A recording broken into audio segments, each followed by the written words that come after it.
Olá, pessoal. Meu nome é Antônio França Eduardo e eu vou apresentar a aula para vocês sobre a educação matemática e o ensino, né, no período imperial.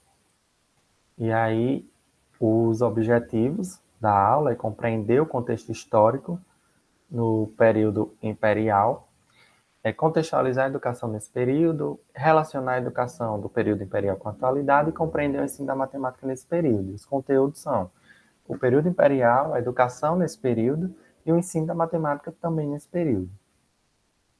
O período imperial, que compreende de 1822 a 1888, né, teve início com o retorno da família real para Portugal, e com isso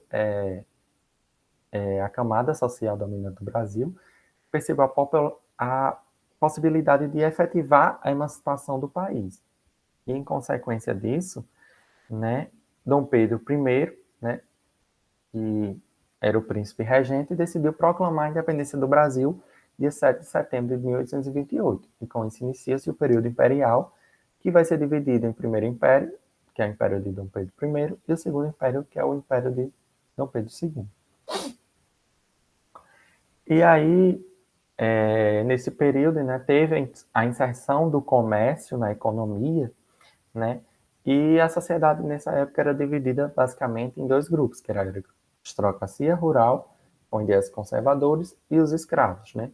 Isso aí no primeiro período do Império, principalmente.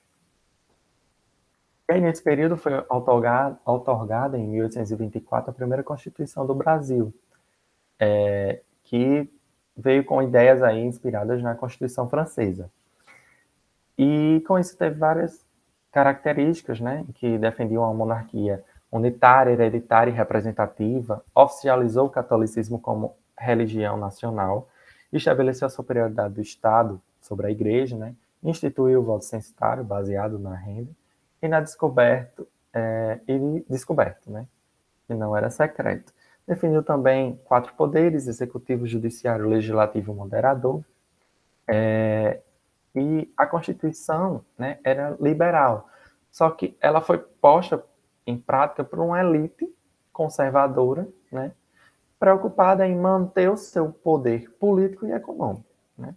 Então, esse fato ele provocou descontentamento por parte da aristocracia rural, que visava o livre comércio, e eles defendiam, né, o imperador e sua elite, o absolutismo.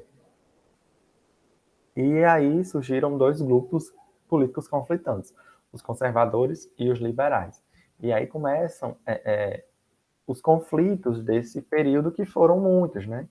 E aí, com isso, né, Dom Pedro I estava passando por muitos conflitos, aí também devido ao abuso de poder, à condenação de mortes por pessoas que defendiam os ideais de liberdade, o volume crescente dos empréstimos externos para custear os gastos da corte, e também a postura moral do imperador, né, devido às suas relações amorosas, e o insucesso das questões econômicas, né, com o crescente déficit econômico no Brasil, Dom Pedro I teve aí um grande problema e foi se desgastando, né? Então, devido a isso, ele abdicou do trono para Dom Pedro II, que tinha 5 anos, né? Que era seu filho. E aí ele foi dada a tutela para José Bonifácio. E aí começaram muitas revoltas, né?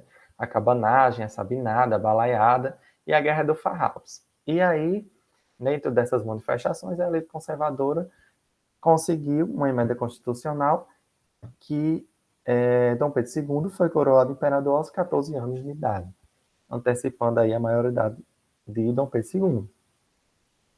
E aí o segundo reinado ele teve caráter menos descentralizador, né, que contava com conselhantes, né, representantes do norte, sul e sudeste do país, né. E aí haviam ainda muitos conflitos, né, entre os senhores de engenho e os escravos, né, e que desde 1810, né, através do Tratado, a Inglaterra vinha pressionando o Brasil para acabar com o tráfico negreiro, que só veio acabar em 1850. E aí, depois do final do tráfico negreiro, surgiram várias leis que foram, aos poucos, né, acabando com a escravidão no Brasil, né, até chegar a Lei Áurea em 1888. E a abolição ela decorreu da necessidade de cumprir o acordo diplomático com a Inglaterra.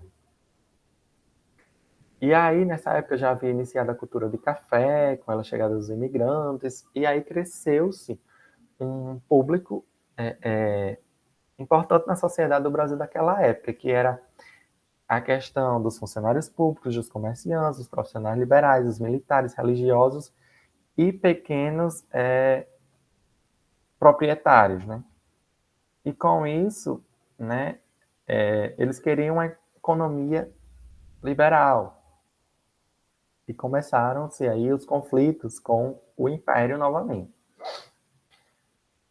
E com isso encerra-se o período imperial, né? Iniciando a partir da educação no período imperial. Em 1823, houve uma tentativa de suprir a falta de professores através do método Lancaster, né?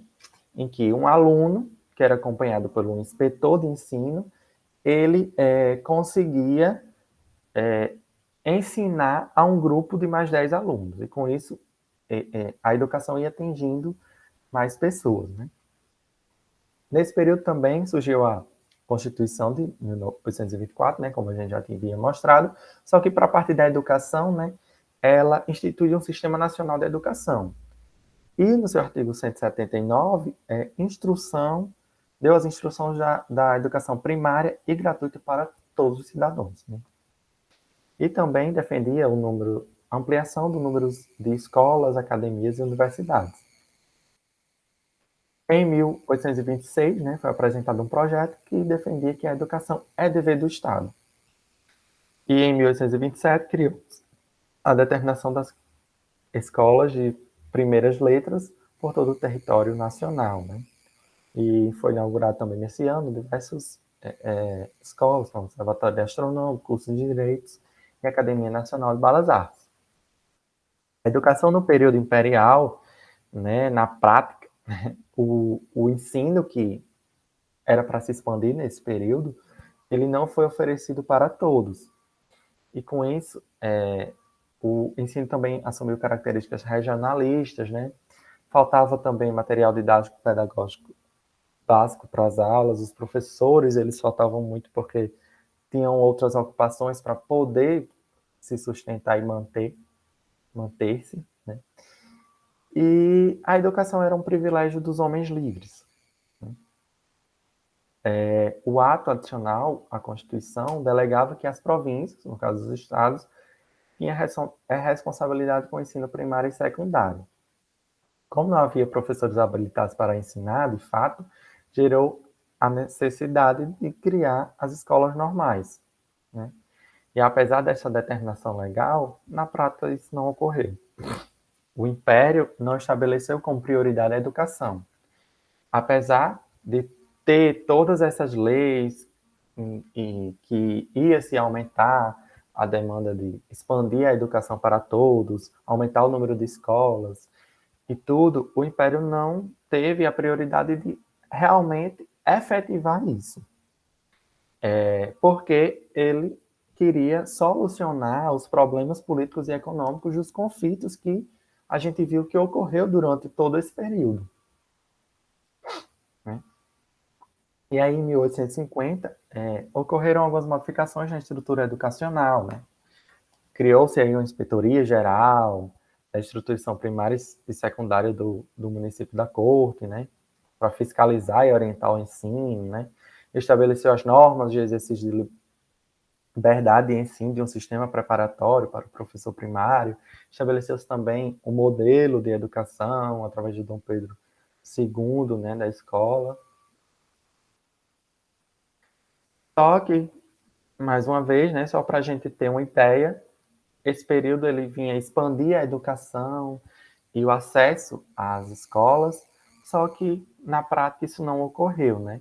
Só para ter uma ideia, de 10 milhões de habitantes, apenas 150 mil alunos eram matriculados nas escolas primárias, né? e o ensino ele ficava mais restrito aos privilegiados da sociedade, né? Aos filhos da aristocracia rural. E o ensino da matemática nesse período imperial, né? Como eu já havia falado, né, o Colégio Dom Pedro II, em 1838, no segundo regulamento número 8, induziu o sistema de séries em curso secundário de 6 a 8 anos, né, onde o aluno estudava simultaneamente línguas, retórica, geografia, história, ciências, matemática, né, que era dividida em álgebra, aritmética, geometria e trigonometria. E também tinha música e desenho, né? E aí criou-se um primeiro plano integral de estudos para o ensino secundário. E são feitas várias reformas nas várias matemáticas ensinadas, né? Surgindo aí um primeiro modelo de disciplinas matemáticas que separou o ensino da matemática em campos separados. Primeiro a terceiro ano estudava a aritmética, de quarto a quinto geometria, de sexto álgebra, sétimo e oitavo estudava trigonometria e mecânica. E aí, o ensino das primeiras letras, né, a matemática estava presente. É interessante notar também que nesse período a educação era dividida, né, entre meninos e meninas. Tinha as escolas separadas para os dois sexos. E o ensino da matemática também era diferente para os dois, né? As meninas, por exemplo, elas não tinham geometria e a prática de quebrados, né?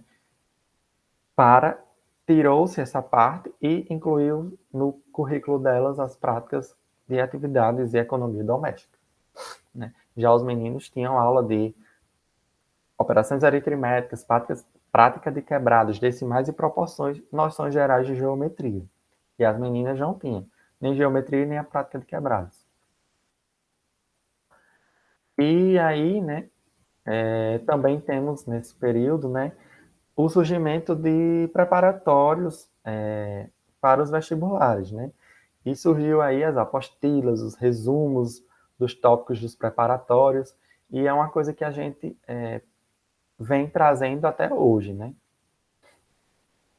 Só um fato interessante. Então, para sintetizar essa aula, né, temos aí no período imperial, como a gente viu, de muitos conflitos entre a questão né, das pessoas com o império.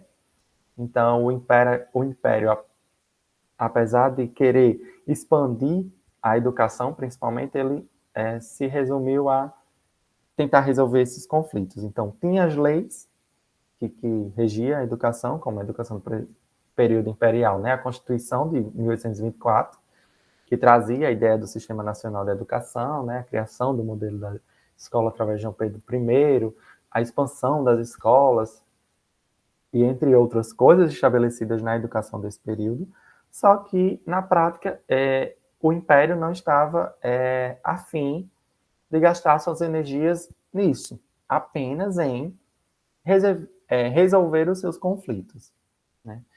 E as características importantes do ensino matemática nesse período imperial, né? Que é o ensino da matemática que era dividido em álgebra, aritmética, geometria e trigonometria, e também que as meninas eram excluídas de aprender alguns assuntos de matemática, que eram os números quebrados e a geometria. Então, algumas características, né, trazem até hoje, né? A matemática ela é dividida em áreas, que é álgebra, aritmética, geometria e trigonometria. Só não é como antigamente que tinha seus determinados anos para estudar cada área dessa, né? Então, é uma contribuição, além também da questão das apostilas e resumos que também começaram a ser praticados na época. E com isso, eu deixo as avaliações para vocês, a construção de 2 mapas mentais e uma atividade de texto próxima à aula. E com isso eu finalizo a minha